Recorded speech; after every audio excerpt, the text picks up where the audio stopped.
Electronic print media के हमारे साथी, हमारे साथ कांग्रेस के नेता राष्ट्र प्रवक्ता रणदीप सुरजेवाला जी, कविता जी, पवन खेरा जी और हमारे अवधेश पांडे जी, महागठबंधन के सभी साथी। आप सब लोगों को खबर है, आप लोगों ने दिखाया भी है कि मुंगेर में जो घटना हुई है, जिसकी हम लोग निंदा करते हैं कड़ी शब्दों में, और प्रशासन ने बताया है कि एक की मौत हुई है और कई लोग जो हैं घायल हुए हैं। हालांकि स्थानीय लोगों ने जो सूचना दी है, शायद एक से ज़्यादा मौतें हुई हैं और बड़ी संख्या में घायल हुए हैं। जो वीडियो क्लिप्स हम सब लोगों के सामने जो निकल कर के आया है, बेहद दर्दनाक है, दिल दहला देने वाला है। और लगातार पुलिस का ये रवैया, प्रशासन का जो रवैया है, ये किसी को अचानक से वहाँ समझ में नहीं आया कि अचानक से पुलिस इतना बर्बरता से लोगों को पीटने क्यों लगी, फायरिंग क्यों चलाई गई। और आपने देखा होगा पूरी तरीके से वीडियो में, जो क्लिप में, कि लोगों को ढूंढ ढूंढ करके पीटा जा रहा है, बल्कि बैठा करके लोगों को पीटने का काम किया है। हमारी संवेदनाएं जिन परिवारों में उन्होंने अपना चिराग खोया है, उनके प्रति हमारी संवेदनाएं हैं। लेकिन सवाल खड़ा होता है कि बिहार के मुख्यमंत्री, जो कि गृह मंत्री हैं, वो क्या कर रहे थे? क्या उनको सूचना नहीं है? बिहार के उप मुख्यमंत्री सुशील कुमार मोदी जी, जो बीजेपी के नेता हैं और बिहार में डबल इंजन की सरकार है, ये साफ दिखाता है कि कहीं ना कहीं से इसमें जो डबल इंजन सरकार का भूमिका पूरी तरीके से रही है। हम तो जानना चाहते हैं कि ट्वीट के अलावा सुशील मोदी जी ने क्या किया है। और जनरल डायर बनने की अनुमति किसने दी? हम राज्य सरकार के गृह मंत्री से, राज्य के उप मुख्यमंत्री बीजेपी के नेता से पूछना चाहते हैं कि जनरल डायर बनने की अनुमति किसने दी? आप सब लोग जानते हैं कि ये घटना कोई मामूली घटना नहीं है और हमारी मांग रहेगी कि इस घटना की जांच कराई जाए और हाई कोर्ट के रिटायर्ड जज से हाई कोर्ट मॉनिटर्ड जांच, इन्वेस्टिगेशन होनी चाहिए। दोषियों को कड़ी से कड़ी सजा मिलनी चाहिए और खास तौर पे जो वहाँ डीएम और एसपी हैं, तत्कालीन उनको वहाँ से हटाना चाहिए, तत्कालीन। आपको पता होगा पुलिस महकमे में जिसकी वहाँ जिम्मेदारी है, वो एक जदयू नेता की बेटी हैं, मैं नाम नहीं लेना चाहूँगा, लेकिन कहीं ना कहीं से ये जो जनरल डायर का जो बनने का जो आदेश कहीं ना कहीं से ज़रूर गया है। इसलिए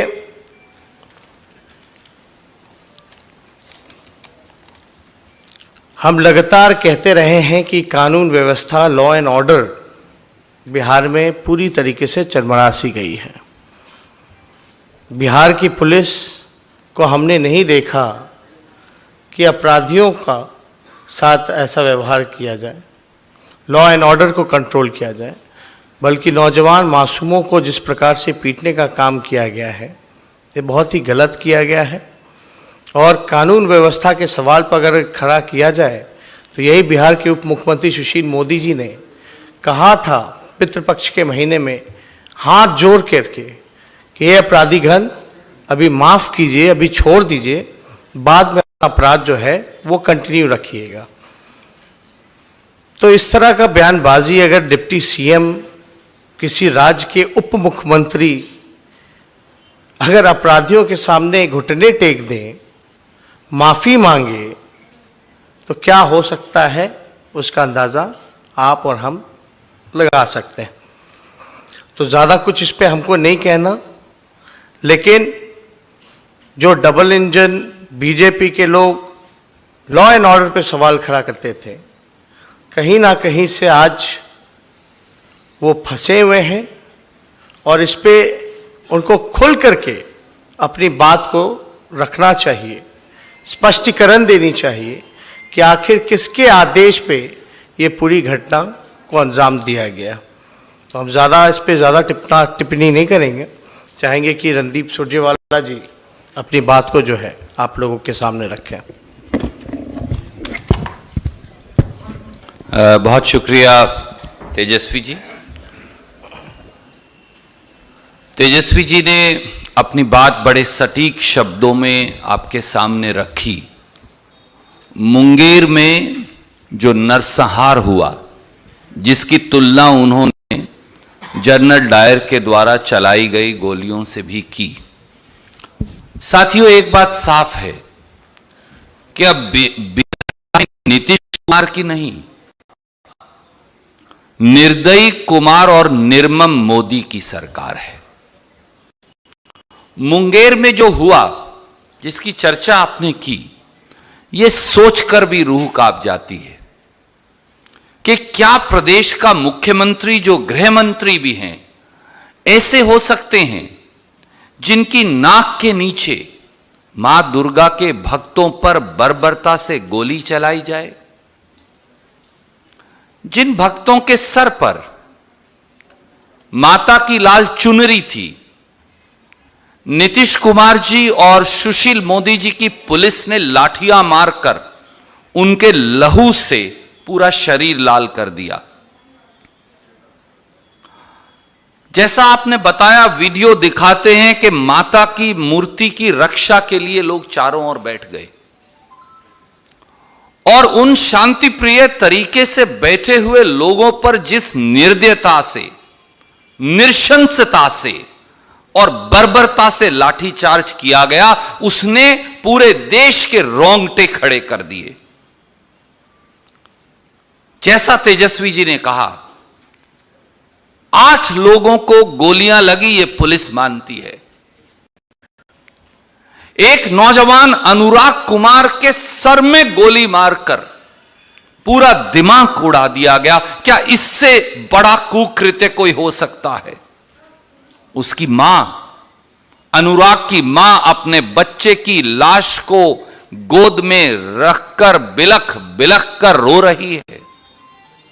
नीतीश जी, सुशील मोदी जी, नरेंद्र मोदी जी, क्या इससे बड़ा दुनिया का कोई दुख हो सकता है कि मां की गोद में बच्चे का छलनी शरीर पड़ा हो? 1000 संवेदनाओं की मौत के बाद ऐसी निर्लज और निठुर सरकार का गठन होता है जो आज बिहार में है। और पूरी भारतीय जनता पार्टी को सांप क्यों सूंघ गया? वो चुप क्यों हैं? वो बोलते क्यों नहीं? जैसा आपने कहा, वो केवल ट्वीट तक सीमित क्यों हैं? और आज प्रधानमंत्री जी, माननीय नरेंद्र मोदी जी यहां हैं। नरेंद्र मोदी जी, ये आपका इम्तिहान है, क्योंकि प्रदेश के गृह मंत्री, जो मुख्यमंत्री भी हैं और जो उप मुख्यमंत्री आपकी पार्टी के हैं, उन्होंने कानून व्यवस्था का जनाजा निकाल दिया है। जैसा आपने कहा, इसकी जांच तो हो ही। अगर प्रधानमंत्री जी आप में थोड़ा सा भी विवेक बचा है, तो मां दुर्गा के भक्तों पर गोली चलाने और उनकी हत्या करने वाले इस सरकार को आज बर्खास्त करके जाइएगा। अगर नीतीश कुमार और सुशील मोदी की सरकार को आज बर्खास्त नहीं किया प्रधानमंत्री ने, तो ये साफ हो जाएगा कि कहीं ना कहीं उनकी प्रत्यक्ष और परोक्ष संलिप्तता इसमें है। और आखिर में मैं केवल ये कहूंगा, ये भी साफ हो जाएगा कि संस्कार और संस्कृति भारतीय जनता पार्टी के लिए कुर्सी पर बैठने का विषय है, आराधना का विषय नहीं, विश्वास का विषय नहीं। इसलिए आज बिहार की पवित्र धरती पर जब प्रधानमंत्री मोदी आए हैं तो प्रधानमंत्री जी को बिहार की 12 करोड़ जनता को जवाब देना पड़ेगा। झा साहब, मैं इसमें यही बात जोड़ना चाहती हूँ कि ये जो घटना घटी है ये बहुत ही बर्बर तरीके से पुलिस की तरफ से एक तानाशाही रवैया दिखाता है, जहाँ पर एक ऐसी चीज़ जो पर्व मनाने वाले लोग हैं, शांतिपूर्ण तरीके से हर साल ये होता रहा है, इसमें अगर पुलिस जल्दबाजी करना चाहती है कि लोग थोड़ा जल्दी करें, तो इसमें पर्सुएशन समझा करके जैसा होना चाहिए, बजाय इसके लाठी चलाते हैं। लोग जब जाहिर सी बात है कि नाराज़ हो जाते हैं लाठी चलाने से, विरोध करते हैं, फिर गोली चलाते हैं। जैसे कि रणदीप जी ने कहा, सर में गोली चलाते हैं। बिना सर में गोली चलाए, बिना लोगों की जान लिए अगर आप इतनी सी चीज़ को नहीं कर सकते हैं तो सुशासन की बातें मत करिए। और ये पहली बार नहीं है, मैं सिर्फ यहाँ इतना ऐड करना चाहती हूँ, याद दिलाना चाहती हूँ कि इसी सरकार ने प्रदर्शन करने वाले टीचर्स पर बर्बर लाठीचार्ज किया है। ये आदत है।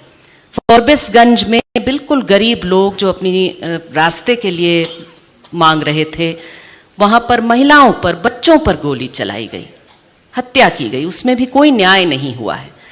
तो ये इसलिए इस घटना के आईने में दरअसल जो रोज ये दिखता है, देश के अन्य जगहों पर भी केंद्र सरकार में जो बैठे हैं उनके तहत भी पुलिस की तानाशाही बढ़ती नजर आती है। हम लोगों ने अपने मैनिफेस्टो में ये कहा भी है कि पुलिस में रिफॉर्म होनी चाहिए, न्याय व्यवस्था में सुधार होनी चाहिए, आम लोगों को, गरीब लोगों को, साधारण लोगों को न्याय मिलना चाहिए। इसी बदलाव की तरफ बढ़ने के लिए हम लोग कमिटेड हैं इसी बात के साथ। जो मुंगेर की घटना घटी है उसकी जितनी भी निंदा की जाए वो कम ही है। बर्बर अत्याचार पुलिस के द्वारा, और ऐसे वक्त में जब पूरे बिहार में चुनाव का दौर हो, पुलिस को तो संयम बरतना चाहिए। मूर्ति विसर्जन लोग शांतिपूर्वक तरीके से चाहते, आपने लाठियां चलाई, गोलियां चलाई, 8 लोग घायल हुए और एक नौजवान लड़का के सर में आप जो है गोली मार के उनकी हत्या कर दी।